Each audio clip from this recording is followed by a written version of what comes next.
النهايه ديال الحديث ديالو، كيف ما هو عنده الحق ديال التعقيب في نهايه الحديث ديالك. اوكي متفقين اختي حنان؟ ما تقاطعي حد ديالك، الله يرضيك، الخط راه مفتوح. يلا طيب. شيخنا السلام عليكم. وعليكم السلام ورحمه الله، مرحبا من جديد، اهلا بك، شكرا لتلبيه دعوه البرنامج. الله يا ودي، هذا بكل سرور. اهلا وسهلا بك. اعتقد ندخلوا في الموضوع مباشره. سمعتي السيده حنان كتهمك اتهام واضح وصريح بانه تسيء المعامله ديالها، تعاشرها بدون عقد زوجيه، تكرفصتي عليها، انه يعني جوعتيها، يعني خلاص انا سمعت كل شيء داك الشيء. طيب كما يعني سمع كما سمع جميعا. كيف ترد؟ ايوه سمعنا جميعا هذه المسرحيه الهزيله والهزليه. انا ابدا من الاخر حتى يعلم المشاهدون بان حنان عضوة في عصابة للدعارة وللفجور، وأن الشهود شهود عيان كسر. أولا صديقتها، ثانيا الأساسة ديال العمارة، ثالثا الجيران، ثالثا أساسة السيارات. وأمس صرحوا لواحد المنبر إعلامي بالصوت والصورة أن السيدة حنان تخرج في منتصف الليل وتعود على الساعة السادسة والنصف صباحا. طيب كل مرة كل يوم. يعني هذا يعني عندك دليل عليه الشهادات ديال صحابتها؟ الشهادة ديال الصديقة ديالها، ما نقولش الاسم ديالها لأن ايوه معليش حرصا على السرية. ثم الشهود الكثر بأن هذه السيدة مغنية للغناء البدوي في الحانات والخمارات، وأعرف هذه الحانات والخمارات واحدة أعرف أسماءها طبعا. والحراس لا سيكوريتي اللي في الباب يعرفونها ويعرفون متى تدخل ومتى تخرج. وفيديوهات وهي ترقص عارية تماما وتغني. فهذه الذي تظهر للمواطنين على أنها بريئة ومنقبة وكذا، هي امرأة تمارس الدعارة والبغاء حقيقة، وعضوة في شبكة للزنا وللمخدرات هل تتوفر عندك شي فيديوهات على هالشيء الشيخ؟ طبعا. اوكي. ابعد من ذلك. شوف انا نقول لك شيء. البارح فقط البارح، ماشي البارح مع الثالثة ليلا، ثالثة صباحا، من الثالثة الى حوالي الرابعة عيطوا عليا بمشاركة الراقي أشرف الحياني، ووضعوا جلسة في الدار البيضاء وعملوا له طاغلور ديال البوق ديال التليفون. أيوة. وطلبوا مني الصلح. طلبوا مني الصلح على أساس والله ما ننشروش وما ننشروا، كل واحد يمشي في حاله خلاص، ما بقاش باغي يعني العقد والطلاق وحقوقي، لا. يعني السله بلا عنب، باغيين فقط ان كل واحد يمشي في حاله. ونزيدك اللي ما كتعرفوش حنان ان هذه الجلسه عندي مسجله، ولو اراد راديو بلوس ان ينشرها كما هي انا امكنه منها. طيب جميل، غنشوفها. طيب فاذا هذه السيده واخوانها وعائلتها يطلبون مني الصفح والصلح وعفى الله عما سلف. فقلت لهم، والحمد لله صوتهم والشريط موجود. أيوة. فقلت لهم على أي أساس نتصالح؟ هذه السيدة عاهرة، هذه السيدة راقصة في الحانة الخمارات، هذه السيدة لا علاقة لها لا بنقاب ولا بحجاب ولا هم يحزنون. أيوة. فكيف يعني على أي أساس؟ طيب ولكن إن شئتم الصلح أنا لا ربي قال والصلح خير، ولكن على أي أساس؟ أولا بشرط واحد لا ثاني له. شنو هو الشرط؟ أنها تجيب فيديو والوجه مكشوف، وتعترف على أنها كانت تلفق وتكذب وتفتري، وأنه لا اختطاف ولا تجويع ولا معاشرة ولا أي شيء. تعترف بهالحقائق كما هي، ثم بعد ذلك تعتذر وتقول والله أنا أطلب المسامحة من الشيخ ومن أهله ومن أصدقائه ومن إخوانه وعفى الله عما سلف. أيوة. جيد. خدوا واحد وقت للمهلة للمداولة فيما بينهم. ثم بعد ذلك فتحوا لي الخط. أيوة. وقالوا لي والله يا شيخ هي قابلة وإحنا قابلين، ولكن بشرط أنها تعمل لك هذا الاعتراف وهذا الاعتذار ولكن بالنقاب. أيوة. قلت لهم أودي إذا بقات بالنقاب ما بقاش الشهادة خص الوجه ديالها مكشوف. ثم بعد ذلك عاود داروا مداولة ما بغاوش. اقترح أشرف الحياني قال والله أنا عندي حل وسط، أنها تعتذر لك بالنقاب، ولكن واحد الهنيهه، واحد الثانيه ولا جوج تكشف عن وجهها ليرى الناس انها هي فعلا، ثم تغطي وجهها. قلت له انا قابل، انا راضي، لانه اذا كشفت وجهها ثانيه واحده فخلاص تعرفت. ثم بعد ذلك بعد مداوله اخذ ورد، واذا بهم يرفضون، جاهم القضيه صعيبه. جيد. طيب بدات الكلمه حنان وقالت يا شيخ انا اخطات وانت اخطات، احنا بجوج بينا غلطنا. ايوه. تعتذر لي ونعتذر لك، اولا نمشيو للحبس الجوج. جيد. قلت لها يا حنان انا اذا اخطات شي حاجه ثبتيها بالدليل والبرهان. اما الكلام على عواهنه دار ومصاحب ومشى وطار ورجع هذا كلام في الريح، كلام في الهواء. لكن انا عندما اتهمها بهذه الاشياء للدعاره وللغناء في الحانات والخمارات والخروج في منتصف الليل والعوده في 6 صباحا بشهود عيان، بمكالمات، بصور لعشاقها، باسمائهم، بعناوينهم. طيب شيخ الفيزازي الله يكثر خيرك، هذه السيده هذه تعرفت عليها في فيسبوك بصح ولا جيت عندك باش دير الرقيه ولا شنو؟ هذه السيده انا اولا لو اردت ان اتزوج كما يمكن ان يفهم، طنجه الحمد لله مليئه بالفتيات الجميلات العفيفات، حدث ولا حرج.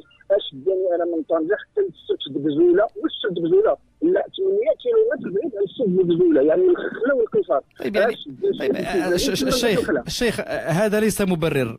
الله سبحانه وتعالى يقول وجعلناكم شعوبا وقبائل لتعارفوا، يعني المسافات يا سيدي لا تهم، غزوله ولا الصحراء ولا طنجه لا يهم، ما يهم وانه هذه السيده هذه بغينا نعرفوا واش انت فعلا تعرفتي عليها في الفيسبوك ومشيتي خطبتيها من دارهم مع الام ديالك وبرجليك او لا؟ انا فهمتك وغادي نجاوبك. نعم. ان اهل الباديه، اولا انا بدوي، انا من مرنيسه، وهي راه كتعرف راني ديتها المرنيسه. انا بدوي قح، انا لا احتقر الباديه، الباديه هم الاصل فوق راسي. طيب لا انا فقط اقول حتى يعني لا يقاس كلامك على غير موضعه. ايوه. طيب نكمل. ايوه. فاذا هذه السيده اتصلت بي على اساس انها تريد الرقيه، والله اعترضت مشات لمراكش وعملوا لها الرقيه وانها ممسوسه بالجن وكذا الى اخره. وهذا الامر يؤكده اشرف الشياني الذي هو راقي مشهور كبير في الدار البيضاء، ورقاها في البيت ديالي، ورقاها الوالد ديالي، ورقاتها الزوجه ديال هذا اشرف الحياني الى اخره. فقضيه المس وقضيه انها كتطيح وكيشدوها الجنون كما نقول، هذه قضيه لا خلاف فيها ولا غبار عليها. اذا من هذه الناحيه، ثم قالت لي الاخ كتعرف الانسان كيهضر كيمشي ويجي في الهضره، قالت لي ودي شحال عندك في عمرك؟ قالت لي انا عندي 18 سنه وطالعه في 19. جيد. قلت لها سبحان الله انت اصغر من حفيدتي. انا عندي حفيده عندها 20 سنه وعندي كذا، عندي 2 العيالات. بالمناسبه هي راه الثالثه، كانت غادي تكون الثالثه وماشي الرابعه، هذا تكذيب. وبالمناسبه ماشي 5 شهور اللي باش ما ننسى، ماشي 5 شهور اللي دوزت في طنجه هي كذابه، لان التاريخ نتاع المحامي كما يثبت الشهاده ديال المحامي والمقال ديال المحامي 20 يونيو 2017. جيد. ايوه. اذا نعاود نرجع ونقول بان التعارف فاقول تطرح مساله الزواج. قلت لها والله يا بنتي انت اصغر من حفيدتي. قالت لي ولو يا شيخ انا والله عرفتي انا راني مطلقه. الله اكبر، دركتي تزوجي وطلق. نعم انا مطلقه وسحروني لنسابي يعني نساب يعني الوالدين ديال الزوج ديالي وعشت الجحيم. وحنا في الباديه المراه المطلقه يعني لا تساوي جناح بعوض، لا تساوي شي بصله. ودابا الله يجازيك بخير، انا الا شفتي كيفاش تنقذني يعني من هذه الارض والى اخره، بقينا كنهضروا سينو طرحت عليها موضوع الزواج. جيد. قالت لي والله كذا حتى تستشر مع باك، تستشر مع امك، تستشر مع خوتك، عندها 5 ديال خوتها كبار في البان تبارك الله ما يزيد ربي في الاسلام. جيد. استشرت قال لك يا سيدي مرحبا مرحبا. جيد يا سيدي. انا لا اؤمن ابدا بالزواج ديال الفاتحه اطلاقا، لعلمكم انا عندي 11 بنت وما يمكنش ابدا نقبل انا الزواج بالفاتحه اللي هي كتدندن حوله او هناك من يدفعها للدندنه حولها. من النهار الاول خديت الاب ديالي والام ديالي ومشينا لعندها الاب ديالها والام ديالها والاخوان ديالها والاخوال ديالها والجيران ديالها في الباديه ديال السد كزوله. ما تعرفت معها لا في قهوه ولا في قطار ولا في طلايه. جيد. تفاهمنا على الزواج، تفاهمت معها على الصداق 5000 درهم، تفاهمنا على كل الاجراءات. طيب يا سيدي، قلت لهم اول حاجه العقد. العقد انا كنعرف على ان المسطره ديال العقد ديال التعدد شويه معقده وتطول، وشرحت لهم هذه الوضعيه. قال لك سيدي حنا عندنا فيك الثقه ما كاين مشكل. جمعوا اوراقهم، جمعت الاوراق ديالي، خديتها هي وخاها عبد الاله مزوج والام ديالها، ومشينا عيط لي الاستاذ محمد كفيل، الاستاذ المعروف الكبير المحامي في المحمديه، ومشيت عنده. دخلت للمكتب وجدت الاخت ديالو اللي هي محاميه ايضا. ايوه الاستاذه كفيل محاميه، الاخت ديال محمد كفيل. قالت لي ودي راه الاخ ديالي مسافر، ولكن راه كلفني باش ناخذ منك الملف. خذت الملف، راجعت الملف، كل شيء مضبوط على بركه الله. طيب خرجنا بحالنا على اساس ان الملف غادي تدفع في محكمه الاسره في طنجه. من بعد تطرحت الموضوع، قلت لهم والله تمشيو دابا لطنجه معنا، غادي نديها هي وامها، يعني مع العائله، نديها لامها كذا الى اخره. عندي سؤال شيخنا. تفضل مرحبا. واش دخلتي بهذه السيده في دارهم؟ هل من المعقول، هل من المقبول جا واحد السيد خاطب من النهار الاول وتدفع له انت بنتك يبات معاها ولا تبات معاه وتدخل بها بالليله الاولى وهي باقي عاد الخطبه، باقي حتى الهضره ما طابت؟ هل من المعقول هذا؟ لا ولكن هذا، لا ولكن غير بلاتي، لا هي دابا كتهضر معنا وحدها اخوها وكتهضر معنا. لا غير بلاتي كمل، غير بلاتي الله يكثر خيرك، غير بلاتي كتهضر. لا الا فهمتي انت خليني نفهم الناس. كتهضر معنا دابا السيده، كتهضر معنا وحدها اخوها، والحلقه غادي يسمعوها عائلتها وغيسمعها الراي العام وغيسمعها المغاربه كاملين. هل يعقل يا شيخنا بان بنت في السن ديالها في مجتمع مغربي تقول على نفسها بان فلان دخل بي في الدار ديال الوالديه يعني وتكذب؟ يعني واش كتصور؟ جاوب انا اجيبك. بغيت جواب. واش تصور وحده مغنيه وراقصه في الكباريات ولي بواط دو نوي، العلب الليليه، هذه ماشي غير تكذب، هذه تتنفس الكذب. الكذب تشربه في الهواء. ايوه طيب مفهوم؟ يعني ما كاين لا دخول لا خروج. ما كاين لا دخول لا خروج. هذه السيده هذه النهار اللي المغاربه غادي يعرفوا، لان المساله الان تعطات القضاء. النهار اللي المغاربه غادي يعرفوا بناء على حكم المحكمه على هذه السيده هذه ونوريوها للمغاربه الوجه ديالها الحقيقي، انها عاد غادي تعرف كل شيء، داك الشيء اللي كانت كدير وداك الشيء اللي كانت كتقول وداك المسكين وداك دموع التماسيح، المغاربه كاملين غادي يعرفوا. نكملوا الضحيه ديال هذا. نكملوا من المحمديه مشيتي بها لطنجه. المحمديه مشيت بها لطنجه مباشره. اولا طللنا على الجمعيه كانت سارحه، من ثم مشينا للمنار بارك. المنار بارك هذا منتجع ديال ناس كنعرفهم اصدقاء ديالي الى اخره. اكرمتها، من ثم الزوجه ديالي الفلسطينيه كتقول لها يا حبيبتي معايا غادي تسكني ومعايا غادي تكوني. ليش هاد السيده غادي تكتب على الجيران ديال العماره فيها 80 ديال الناس وهما عارفينها ساكنين مع الفلسطينيين؟ طيب سؤال تفضل. هاد السيده كتقول انا كنمشي عندها مره في الاسبوع ولا مره في 15 يوم. واش الجيران والسريف ديال في الباب ديال العماره والاساس ديال العماره واحد بالنهار مولاي اسماعيل يرونها يوميا في الدار ديال الاستاذه ديال الفلسطينيه؟ ثم تقول بان مره واحده كانت تعيش معنا بحال البنات ديالي بحال العيالات ديالي في الدار وحده، تاكل ما ناكل وتشرب ما نشرب. أيوة. لكن هو المشكل ان هذه السيده لا تحسن الا حاجه واحده. غير قرب التليفون عافاك الشيخ الفيزازي، قرب التليفون عافاك. كتنعس على ظهرها ودير الرقم في يدها، تبدا تشاطي الى غايه الرابعه صباحا وتنعس. واش انا كتعرفهاش هذه اللي كتقول لك اودي راه الدين ما الدين. انا كنتحداها نسولها وهي كتسمع، نقولوا لها شنو الفرق ما بين المغرب والشمس.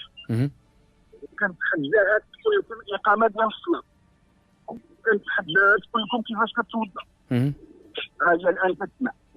هذه لا علاقه لها بالدين ولا بالصلاه ولا تعرف اي شيء. هذه زوجيه بحال حرقت من تسد بزاله باش تجي لطنجه العالم الانوار. مزيان. هذه السيده ساكنه مع الزوجه ديالي الفلسطينيه. الضياق عليها الحل لان انا قلت لها شوف هذا ما يمكنش يستمر، تبقاي كتشاطي حتى للربعه ديال الليل وتنعسي حتى لجوج النهار، عاوتاني نفس الكره، ما فيها مطبخ، ما فيها تجي حالتك، ما فيها حتى شي حاجه، ما يمكنش. فلما ضيقت عليها الحال وقلت لها على الاقل عباد الله بقي غير 12 الليل ونعسي خذي راحتك باش تنوضي تصلي وهذا الى اخره. والو لما زيرت عليها قالت لي والله الشيخ انا ما كرهتش ندير في المقام لان المقر ديال الجمعيه هو ماشي مقر الجمعيه ولكن حتى واحد ما كيجي، شقه فارغه خاويه فيها بعض البيروات، ما كاينش شي مواطن اللي كيدخل تما اطلاقا.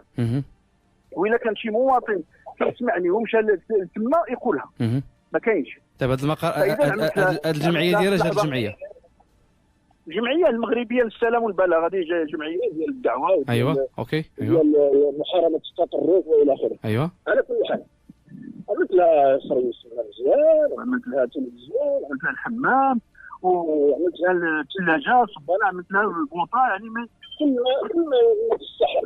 ولكن ومع ذلك اللي كتقول لهم كيجوعني لا عندنا مشاريع ولا اسماعيل كتمشي عندها السياره كنجيبها او كتجيب الطاكسي كنعطيها فلوس كتجيب الطاكسي كتبقى معنا بالنهار، في العشيه كنديرها مع المغرب او العشاء بالسته ديالها.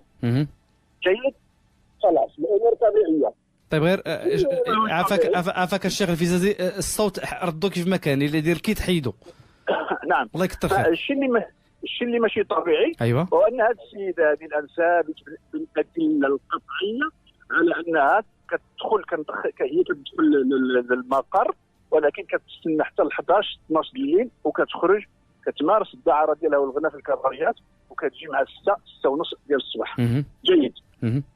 غادي تقول لي ودي هذه المعلومات هذه كيفاش اولا طحت عليك؟ ايوه صح. انا غادي نقول لكم كيفاش. لما حدث ما حدث وغادي نرجع لهذا الشيء ديال الاختطاف، هذه القصه ديال الصبيان التي لا يصدقها احد، غادي نرجع لها. هذه السيده هذه لما رجعت بحالها قبل ما ترجع كنشوفها كتدخل يدها تحت المطربه وكتجبد شي حاجه. هذاك الشيء اللي كحاجه كنشدها لها كنجبرها عندها سميتو البوس النمره ديال التليفون. حيدت لها بزاف منها، عطيني ما تعطيني لا قلت لها هذه والله ما تشوفيها، درتها في جيبي. المهم صارفنا مشات بحالها جاو عائلتها الدواء الى اخره. لما مشات نهار السبت الحد الاثنين ديت هذاك البوس لواحد المختص قلت له الله يجازيك بخير فتح لي هذه، فتح لي هذيك عطاني البوك عطاني النمره ديالها، واذا بينا كنجبروا الواتساب ديالها عامر الخطابات ديال الدعاره والزنا والفساد مع فلان وعلان واصوات وكلام ومواعيد، وعندك تنساي هذه الدار جيب لي الفودكا، هذيك المنقبه اللي كتسمعكم فيك دابا ها هما باقي عندي الان الادله كيقول لها جي للدار يعني بحال ديما وجيب لي في يدك الفودكا، وهي كتقول له وي. على كل حال جبرت الفضائح تما. طيب نرجع معك المساله باش ما تفوتنيش، واش حبلات منك ولا ما حبلاتش منك؟ هذه مهمه جدا. طيب هذه مهمه جدا. كتقول مره هي بعدا هي دابا سولها قول لها واش انت اسقطتي ولا اجهضتي، واش سقطتي ولا مشيتي للكلينيك وجهضوك. هي ما كتعرف بعدا ما كتعرفش ما بين السقط والاجهاض. حتى تبغي تعرف عاد تعرف. جيد. هذه السيده هذه الليله اللي غادي تمشي بحالها كان فيها الاوجاع. ايوه جيتها هذه الليله الجمعه باش غدا غيصبح السبت. جيتها لعند طبيب مختص فحصها قال لي الشيخ الرحم ديالها فيه تكيسات في المبيض.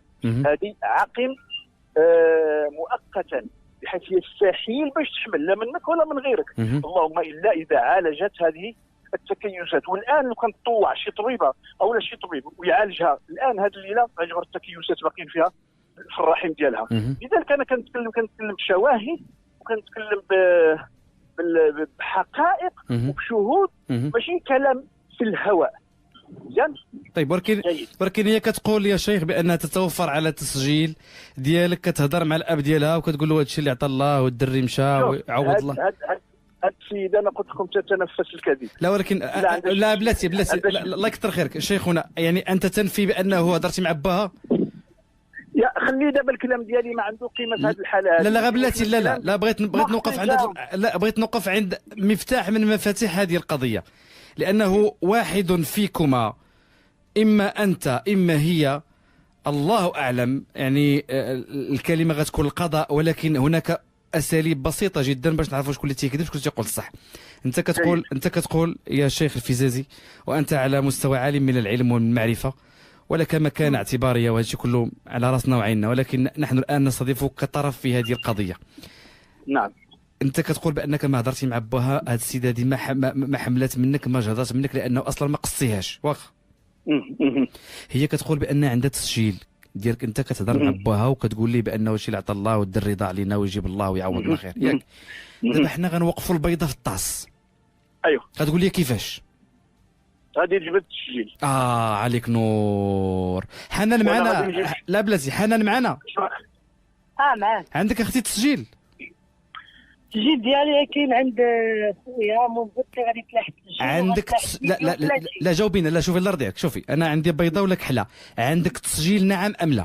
كاين تسجيل. صيفطيه ليا نصيفطولك دابا من قطع المكالمه نصيفطولك. جميل لله. طيب راه غادي المهم هاد الاوديو، هاد المكالمات غادي تجبد ان شاء الله، وغادي يظهر، غادي يبان الكذاب. قال لك ان الظلم ظلمات يوم القيامه، حيت هاد السيد ظلمني وكذب عليا، ولكن ان شاء الله غادي يبان الكذاب من الليل. طيب غتبقاي معايا، غادي نربطوا الاتصال بالاب ديالك لانه الان يتعذر الاتصال بالشيخ الفيزازي. عيط لنا قال لك راه بورطابلو ديشارجا وكنتسناو مكالمه اخرى ديالو. غتبقاي معايا، غادي نعيط للاب ديالك اللي دارت المكالمه بينه وبين الشيخ الفيزازي بخصوص الحمل ديالك والاجهاض ديالك. بقاي معايا، غادي نربطوا الاتصال مباشره بالاب ديالك باش يمكن حتى هو يوضح لنا هذه الصوره هذه ويعطينا اشنو كاين في هذه القضيه، مادام هو اللي. طيب ربما الرقم اللي عندنا حنا الرقم غلط، نعاودوا نتصلوا به من جديد. السلام عليكم. معنا الاب ديال السيده حنان. حنان معنا اختي؟ معاك. طيب جميل. اسمح لنا سيدي اتصلنا بك في هذا الوقت المتاخر. السلام عليكم. نعم سيدي، السلام ورحمه الله. كي داير مع الصحه؟ كلشي بخير؟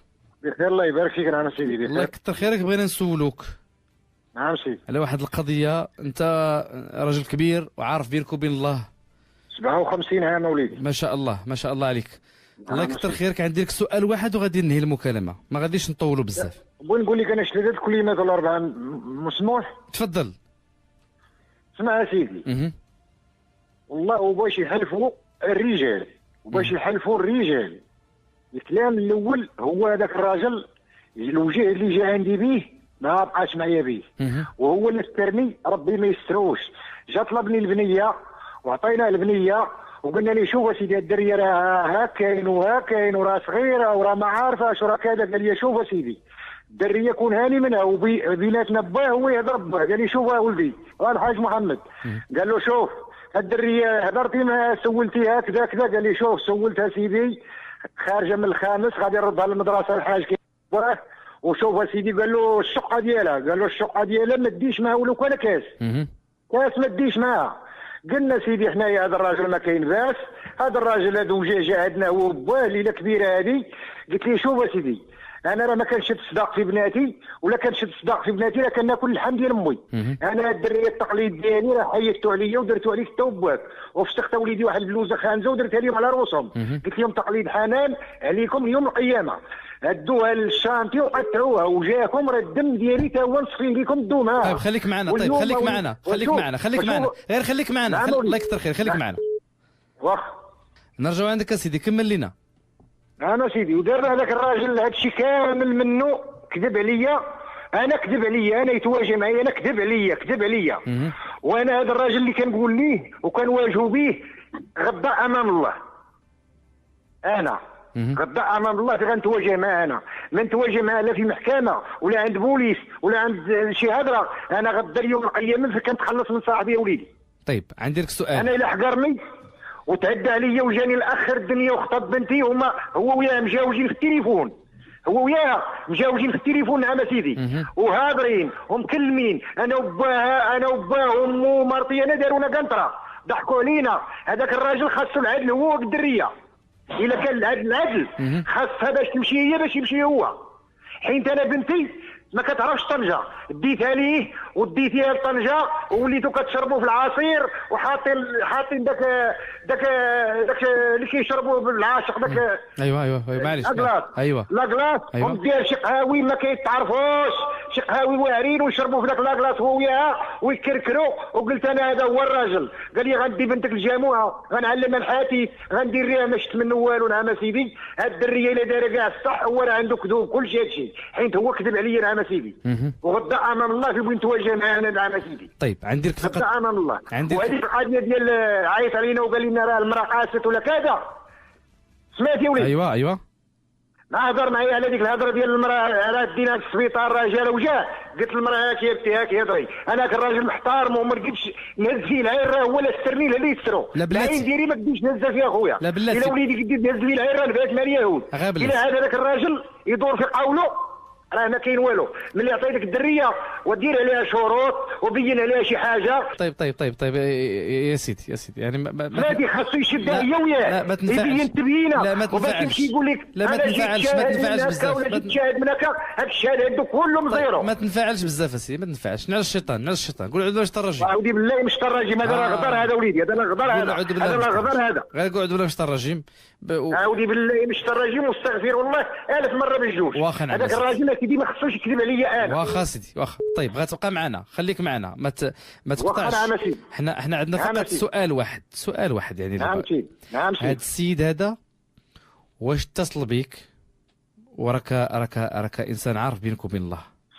شوف سيدي الا زدتوش حاجه في هذا الكلام راه تزادني في عذابي. وهاك ولادي كتشوفهم راه ما نحضرش لهم الفرح ديالهم. هذاك الراجل صونا علينا في التليفون قال لي المراه الدريه راه وقع عندها. اشنو قال لك وقع عندها؟ اشنو قال لك اسيدي الدريه مرضت ديتها للطبيب. مرضت راه دايز معها الدم وانا نعطيها لامه. عطيتها لامها. قلت لها هضري انا هضره ما نعرفش هذه العيلات. هضري معاه شوف هذا الراجل اش قال لك قالت لك قال لي راه طفايل ولا طفايله ولا شنو فيه كيلو ولا كيلو ونص ولا نص كيلو ولا ما فيه والو كاع.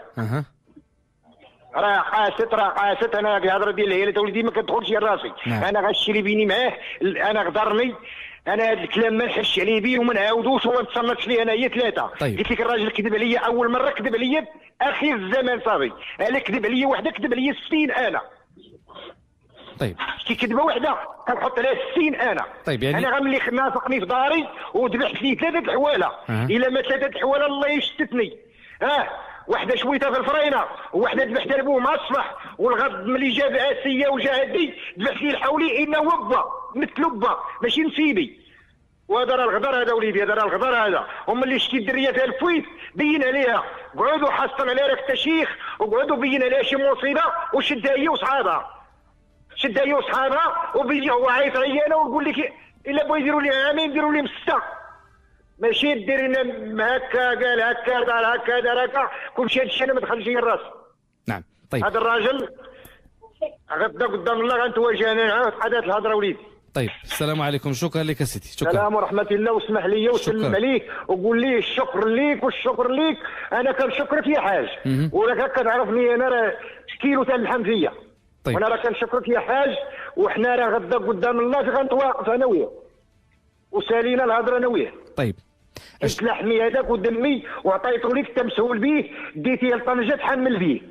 طيب. رب البهيمه مولاها تحمل بالدريه دارتك رجلها خارجه طريق هز دير مواجبه لي انايا. طيب. سير يا حاج واللي جاتك منا راه حسبنا يهود حنا ماشي ناس. ولكن انت ما بينتي والو. جات من هاك زادت من هاك وانت 5 اشهر معاك انت كتقول غير 3. انا بديتيها عندي انا بعدا ملي دا عندي شعبان وجاي رمضان عرفت انا هذا الراجل. وانت غادي بدريه في شعبان ورمضان غدا. رمضان بقاتينا بينها 5 ايام ولا 6 ايام وغادي بدريه وغادي وقلنا لي تكاتب وقال لك لا سيدي مشي عند محامي. حنا كنتكاتبوا هاد العدول ما كنمشيوش عند محامي. وبقيت كنعيط عليه وما درا غير غدا نهار 9 في شهر 6 نهار 9 في شهر 9 نهار 8 في شهر 8 نافقنا سيدي. نافقنا هذاك الراجل كذب عليا.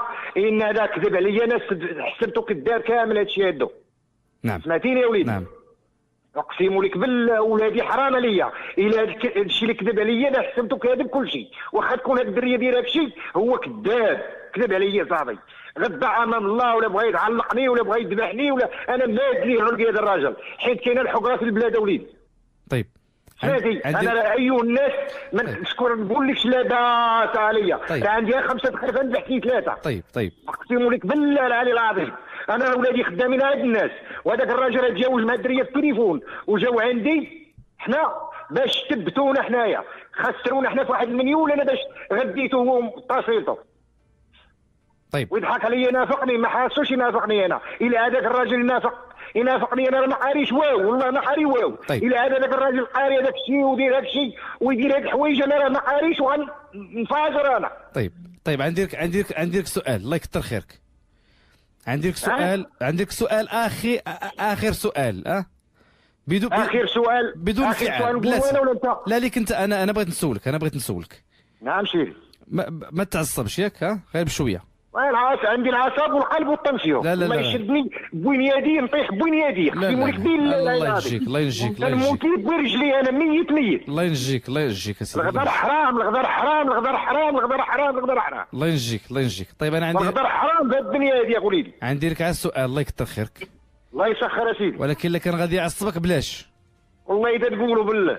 هاد السيد هذا واش دخل بالبنت ديالك في دارك؟ نعس معاه. اييه باش يشهد الله. ايوه. خرجت انا لواحد الكوري مقابل مع الدار، ريحت فيه الظلمه، خرج هو الطوموبيل. ايوه. شرب منه، حل الكوفر، جبد سنيده. السنيده اللي عرفته انا ملي حل الكوفر وشرب سنيده ورجع للدار كيجري، عرفته شرب سنيده ديال راك عارف. ديال الفياغرا. شرب سنيده جا قال لي تعزل لي نعس معاها في الصاله.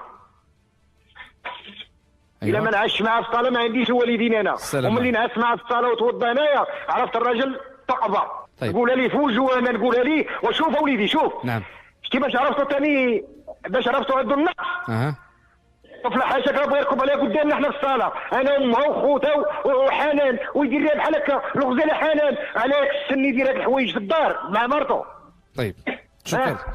طيب هاد الحوايج يتمثل مع طيب يعني انت تثبت بانه السيد دخل الدار على اساس انه راه جاي مخاطب ومزوج وبقى مع بنتك ودخل بها في الدار ديالها. السلام عليكم.